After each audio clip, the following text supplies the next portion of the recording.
Hello Aries, welcome to my channel. My name is Madeleine.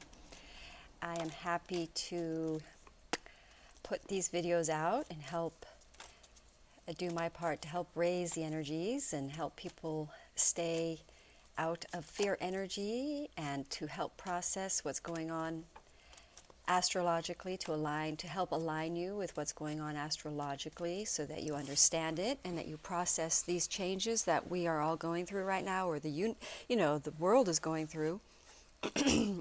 I'm here to help you process it positively, and that's what I do tarot card for. It helps me process my life and what I'm going through with a higher perspective, a deeper understanding, connecting with my deeper knowing of what it is, and it calms me to know that, to see the bigger picture. So, welcome Aries to this read. It's for you today. I'm calling your highest guides, whoever's listening. Possibly your guides will guide you to hear this, so I'm inviting in your guides to help me with clarity to pass on a useful spiritual message for those who are listening, who hold the energy of Aries in their chart. I also like to think that my reads pertain to your house, whatever house Aries covers. Like my chart, Aries covers my 10th and 11th house. I'm Cancer ascendant, so if you're Cancer ascendant, even if you have no planets in Aries and you have your Aries house covering your 10th, you might want to know what's going on in your 10th house. How are your energies of your 10th house being influenced by the current astrology, by what's happening to Aries? So, without further ado, let's call in your highest guides to descend from the heavens and be with us here in this read so that we may guide Aries to their highest best destiny, highest best version of themselves in love and life. All right? So we invite in clarity to me. Invite in Spirit. I invite in you to give me the ability to receive and understand and to have clarity around this message. Thank you. I just felt like this push to pull this card out.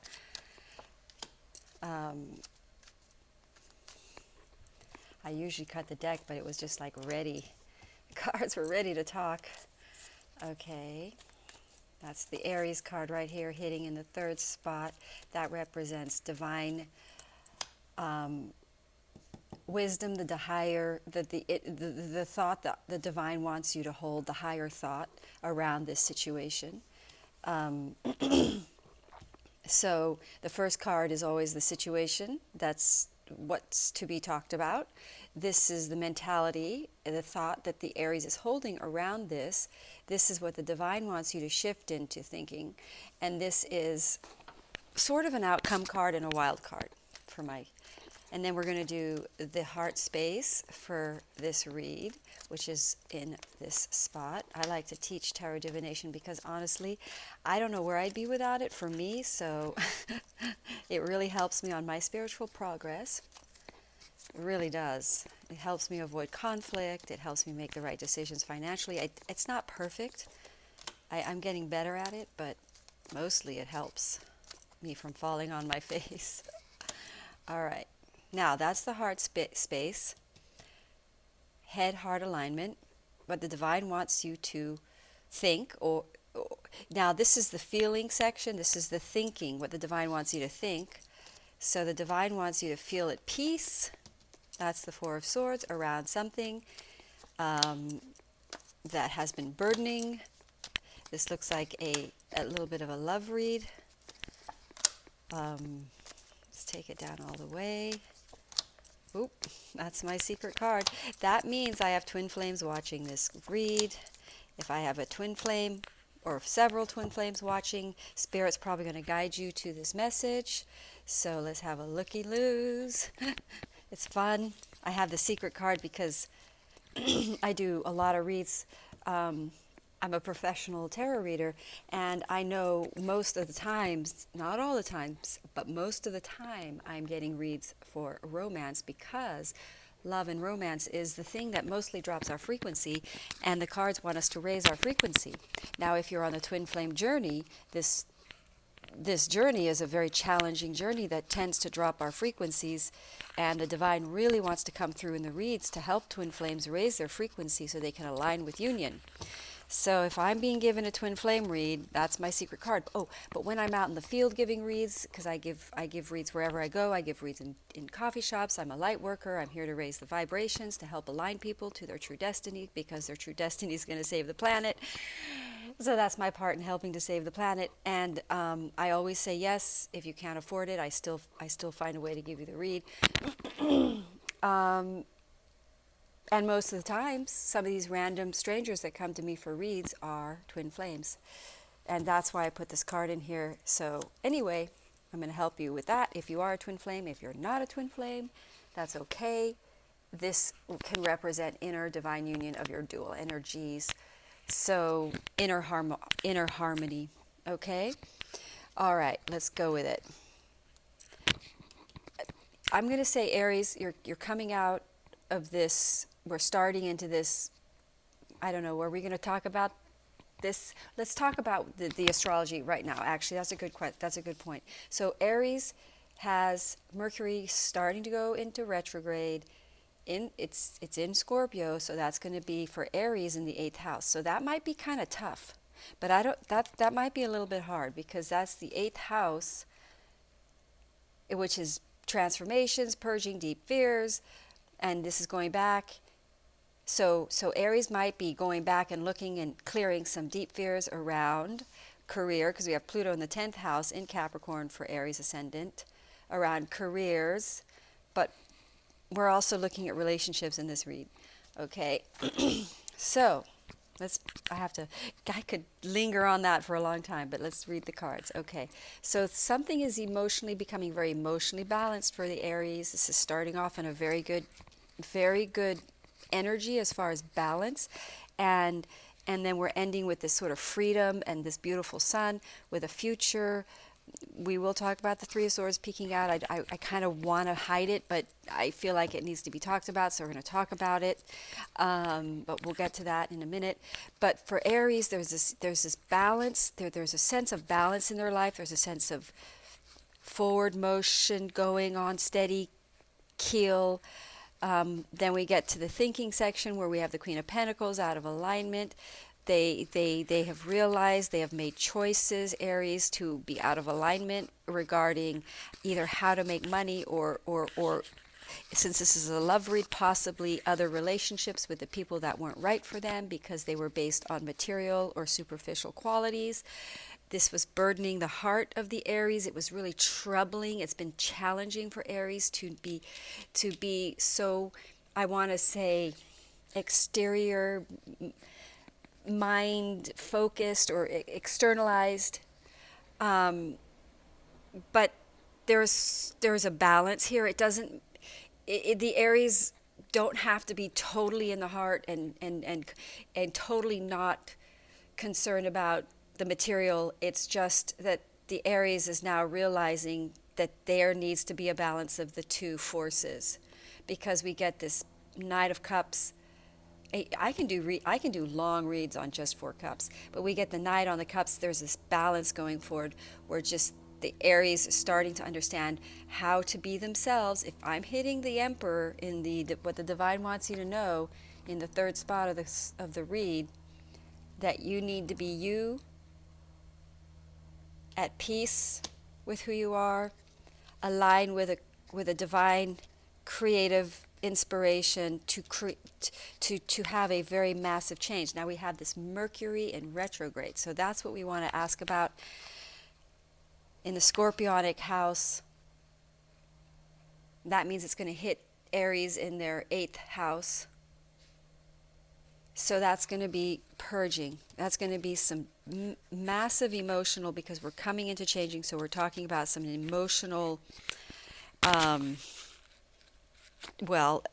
breakthroughs. We're going to get a big, deep emotional breakthrough for Aries. What that's going to empower them to this brand new beginning, which is fully in alignment, divine partnership, And now, if this is not a love read and you're not in a relationship, this could be a business. I know I do reads for people who are in divine partnerships, and I do reads for them in other relationships that are fated soulmate relationships that are their businesses are based on, and their other things there's other relationships that are very fated and important, and 5D soulmate. But relationships in general for Aries are elevating to the Aries are aligning.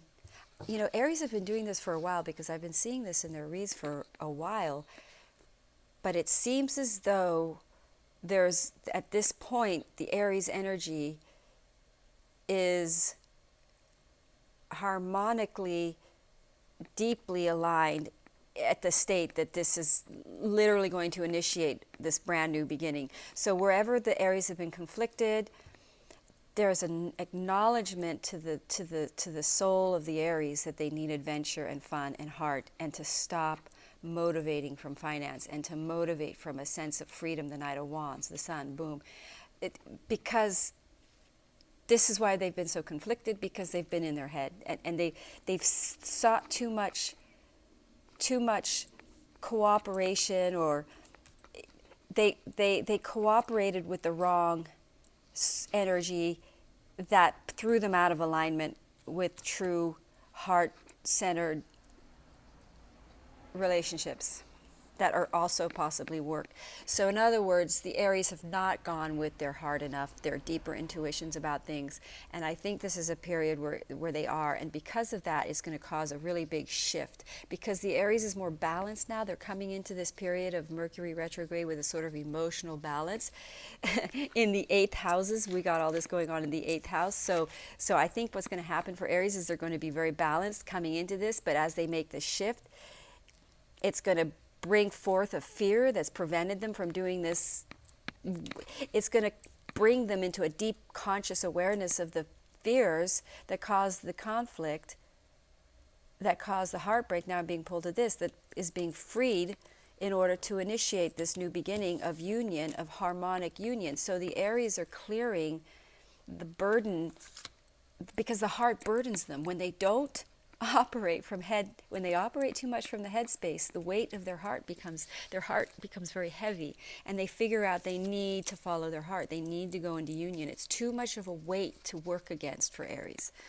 So Aries are becoming more heart motivated. This whole new, brand new start for Aries, right here with the Fool about to happen. And their Aries are going to kind of break free because of this. This is a big breakthrough. This deep. This Mercury retrograde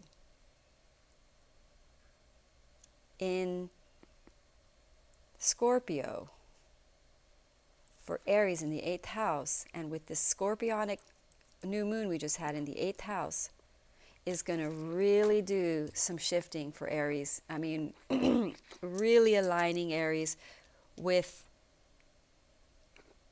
we get this with, I want to say they're going to do this in this time frame. In other words, the new beginning will initiate in this time frame. It's possible because it's showing up in the read. So, or it's prior to full-on shifting of the way Aries have operated for their whole lives. It's like we're going to shift to this queen being turned inward, as far as, so in other words, motivating from an entirely different place, motivating to do something from the heart, and passion and adventure. This is going to relieve them of this constant state of conflict, because they're going to realize they've got to have Aries is a fire sign. It has to have a passionate, creative endeavor. It cannot operate from a place of financial motive. And so when that happens for Aries, they're going to shift their life. Brand new beginnings, full card, and put them into a harmonic union with divine partnership, because when you align with your heart, you align with your true love. And your true love jobs, your true love life, your true love partner. Complete life change for Aries here with this oh my God, the energy of the cards is flying through me. It's going to create a propulsion of new energy force in the life of Aries that creates a brand new start, because it's coming from the heart. So it's really going to fire the Aries up, which is the engine of, which is the power behind the engine of the Aries, is the fire. You know, it's a fire sign, so it's going to get initiated, reignited on a very strong level to initiate a brand new beginning. Ooh, all right. Thank you, Aries. I hope you enjoyed that. Namaste.